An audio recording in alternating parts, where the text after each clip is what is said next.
Hello বন্ধুরা, welcome to my channel. বন্ধুরা, আজ একটা নতুন ইনফরমেটিভ ভিডিও নিয়ে তোমাদের সামনে চলে এলাম। আজ তোমাদের সাথে শেয়ার করব যে কলকাতা পুলিশের কোয়ার্টার কেমন হয়। তো বন্ধুরা, আমি নিজে কোয়ার্টার দেখতে এসেছিলাম। তো এখন আমি কোয়ার্টারের বিল্ডিংয়ের নিচেই আছি। তো ভাবলাম তোমাদের সাথেও শেয়ার করে নেওয়া যাক, কারণ তোমাদেরও অনেকের জানার আগ্রহ থাকে যে পুলিশের কোয়ার্টার কেমন হয়। তো বন্ধুরা, এই দেখতে পাচ্ছ এগুলো এক একটা বিল্ডিং, পাশাপাশি এরকম অনেক বিল্ডিং আছে, চারপাশে অনেক গাছপালাও আছে। তো পরিবেশটা আমার খুবই ভালো লেগেছে। তো চলো এরপর ভেতরে গিয়ে দেখি যে রুমগুলো ঠিক কেমন। যেহেতু এখনও এই বিল্ডিংয়ে কেউ থাকে না, তো তেমনভাবে সেই জন্য খুবই নোংরা হয়ে আছে।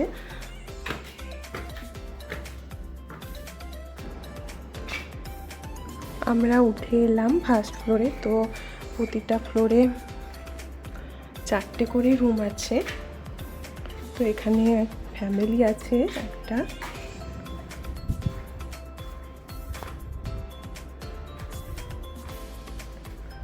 প্রতিটা রুমের বাইরে এভাবে কলিং বেলের সিস্টেম করা আছে। রুম খুললেই সামনে একটা এরকম বড় ডাইনিং পেয়ে যাবে, সাথে বেসিন, আয়নাও লাগানো আছে দেখছি।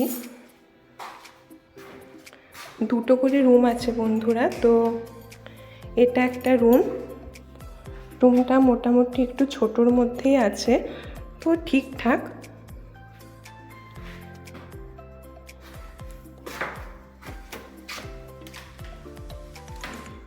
এই একটা রুম,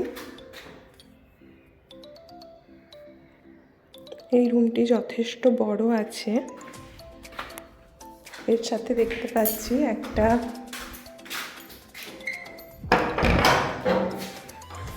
ব্যালকনিও আছে।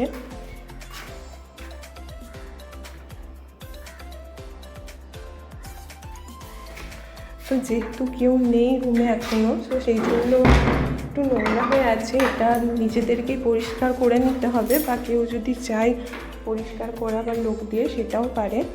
তো 2টো রুম, তার সাথে রান্নাঘর। এখানে অনেক জিনিস রাখা যাবে।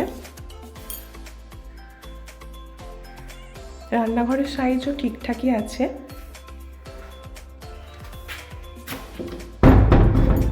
আর বাথরুম। তো বন্ধুরা, আমাদেরকে যে হাউস রেন্ট অ্যালাওয়েন্স দেয়, আমার মনে হয় সেই টাকার মধ্যে কোয়ার্টারের ফেসিলিটি খুবই ভালো। আমার খুবই পছন্দ হয়েছে, কারণ কলকাতাতে এই টাকাতে রুম পাওয়া আমি মুশকিল বলবো না, পাওয়া সম্ভবই নয় আমাদেরকে যে হাউস রেন্ট দেয়। তো আমিও কোয়ার্টারে অ্যাপ্লাই করেছি। দেখতে পাচ্ছ এখানেও তোমরা অনেক জিনিস রাখতে পারবে। আমিও কোয়ার্টারে অ্যাপ্লাই করেছি বন্ধুরা। তো আমি কোয়ার্টার পেলে কোয়ার্টারে শিফট হব, পরে তোমাদের সাথে সেই ভিডিও শেয়ার করব। আর তোমরা যারা এখনও কোয়ার্টারে অ্যাপ্লাই করোনি, তারাও চাইলে কোয়ার্টারে অ্যাপ্লাই করে দিতে পারো। আর বন্ধুরা, তোমরা যদি কিভাবে কোয়ার্টারে অ্যাপ্লাই করবে বা এই সম্পর্কে আরও কোনো তথ্য জানার থাকে, তো আমাকে কমেন্ট করতে পারো। নেক্সট ভিডিওতে তোমাদের সাথে সেটা শেয়ার করে নেব। তো বন্ধুরা, আজ এই পর্যন্তই। পরবর্তী ভিডিওতে আবার কোনো নতুন তথ্য নিয়ে তোমাদের সাথে দেখা হবে।